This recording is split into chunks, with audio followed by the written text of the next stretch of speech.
میرا سوال یہ ہے کہ ایک دفعہ میں اپنے میاں کے ساتھ یہاں پہ ایک ادارے میں گئی تھی، صحت کے ادارے میں. تو میرا یہ ایکسپیرینس ہوا کہ وہ مرد ایک آگے بیٹھا ہوا تھا، تو انہوں نے میرے آگے ہاتھ کر دیا تھا سلام کے لیے.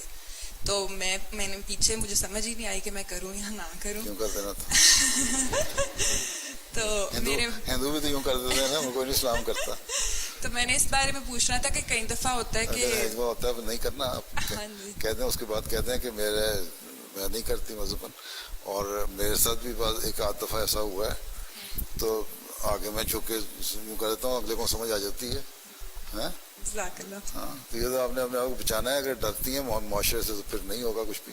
2-4 دفعہ یہ کہتے ہیں کہ، اور اس کے بعد اس کو بتا دیں کہ میرا مذہب مجھے یہ کہتا ہے کہ سلام نہیں کرنا، تو اچھا ٹھیک ہو جائے گا. ٹھیک ہے، کچھ نہ کچھ تو یہاں کے لوگوں، یہاں جو آپ کی مذہبی تعلیم ہے اس کو اگر پھیلانا ہے اور بتانا ہے اور اس پہ قائم رہنا ہے، تو پھر چھوٹی موٹی تو بعض دفعہ بے چینیاں پیدا ہوں گی لوگوں کے دلوں میں، لیکن وہ برداشت کرنی پڑتی ہے. اور یہ کوئی آج کی بات نہیں ہے، ہمیشہ سے مسلم موعود رضی اللہ عنہ نے لکھا ہے کہ میں ان کے اس زمانے میں جب انڈیا جو ہوتا تھا، انڈو پاکستان سارا کانٹیننٹ وہ انگریزوں کے زیر اثر تھا، تو وہاں سے لارڈ اور وائس رائے اور گورنر وغیرہ ہوتے تھے، ان کے بعضوں کے تعلقات تھے اس لیے مسیح ثانی سے ذاتی بھی تھے. تو ایک دعوت پہ انہوں نے کہا کہ اس نے مجھے بلایا لارڈ نے، میں دہلی گیا ہوا تھا، دعوت کی. تو میں نے کہا مجھے نہ بلاؤ، کیونکہ مجھے پتہ ہے بہت سارے لوگ آئیں گے اور بعض عورتیں بھی ہوں گی، اور میں نے سلام نہیں کرنا، پھر تم لوگوں کو بے چینی پیدا ہوگی. لیکن خیر اس نے بلا لیا، اس نے کہا نہیں آپ ضرور آئیں. اور میں نے کہا اچھا پھر میں ایک کونے میں بیٹھوں گا جا کے. وہ ایک کونے میں بیٹھ گئے، لیکن وہاں بھی وہ واقف تھا ایک اور انگریز پرانا تعلق والا.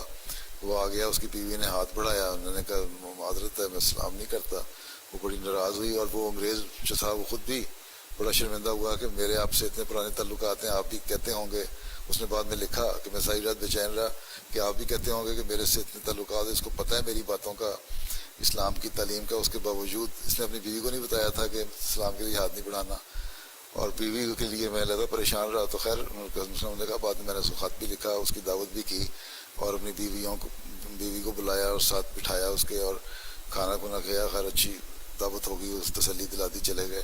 تو اگر قریبی تعلقات ہوں تو اس طرح کی صورت بھی ہو سکتی ہے. اگر صرف کبھی ملنا ہے اور سلام ہی کرنا ہے تو کہتے ہیں السلام علیکم.